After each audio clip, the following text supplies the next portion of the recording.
Get in, losers, we're going shopping! The pandemic has meant a massive rise in the trend of a staycation.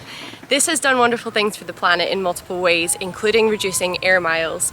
But there's something that you can do to take things one step further, and that is staying at a sustainable campsite, like my new work, the Quiet Site. Welcome to our shop! This is our fully zero waste shop, and everything in here is sourced locally and sustainably.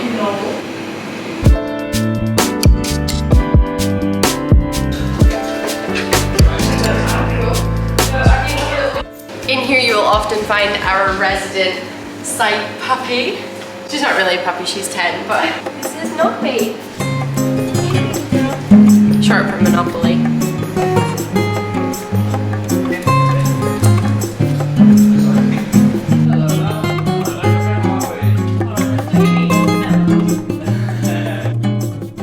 After all of that ethical shopping, you might be feeling a tad hungry. What do you fancy? Pizza?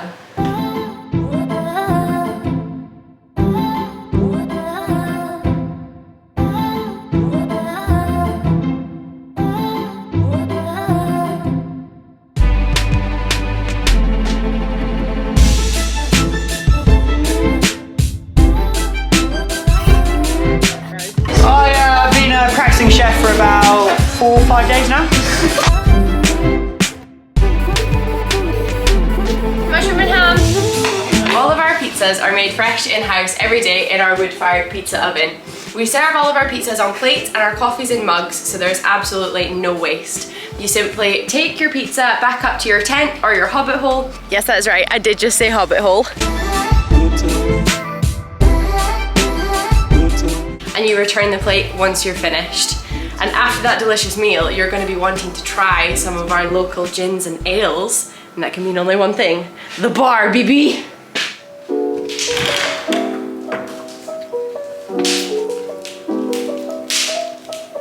Sticky Tappy Rum and Coke, please.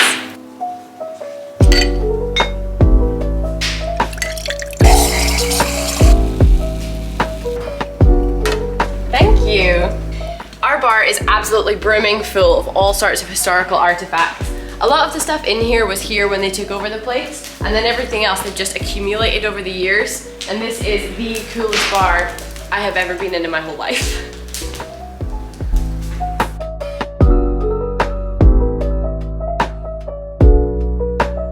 Now that we've taken a tour of the place, let's see what my boss has to say about this site. I'm just waiting for the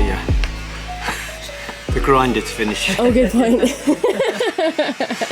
So can you tell us what made you go sustainable here at the Quiet Site? Well, that's a really good question. It wasn't really a conscious decision, first of all. I come from an engineering background. In engineering, you're always looking for elegant solutions. And after buying the site, the first thing that came out the cupboard that we had to do was that the sewage system was failing.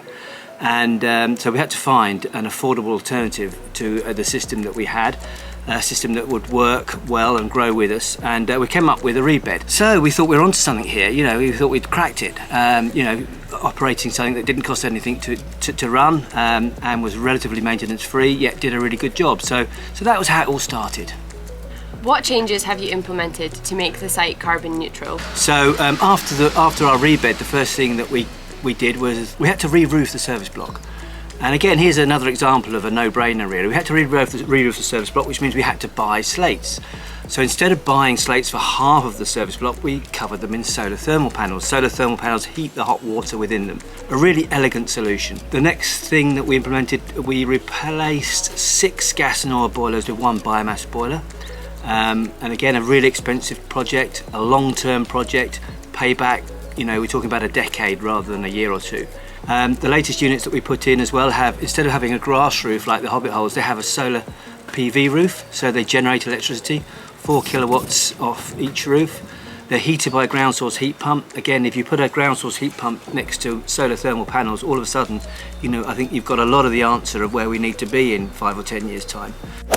We check in all our guests on e-bikes, which are powered by solar power. Oh yeah. Okay. How has going green affected demand for the site? I would certainly say it has engaged our customer base more. We were the first holiday park in the UK to win a Queen's Award for innovation, and that was all to do with our sustainability. So from that point of alone, you know, winning a Queen's Award is a little bit like having your company knighted. I think it does have an effect, and I think going forwards it certainly will have more of an effect. Having a carbon neutral business will be an expectation of customers going forwards rather than just a bit of a luxury. You offer eco-transport incentives. Can you talk a little more on that? Yes, I think for us we've very much nearly completed our mix of energy saving and energy generating initiatives, and for us the next big thing that we're going to be dealing with is how to transport our customers here in a way that that doesn't cost the earth. So we do offer a discount for anybody coming to stay with us if they arrive by foot or bike. Fantastic. Thank you so much for your time, Daniel. Okay, thank you. I hope that you've enjoyed coming along on a tour of my new work today. I absolutely love working here. I think the ethos of this place lines up so perfectly with my own, and I'm so happy to be here. So yeah, whatever your summer plans are, have a good time, and maybe I'll see you here. See you next week anyway. Love you. Bye.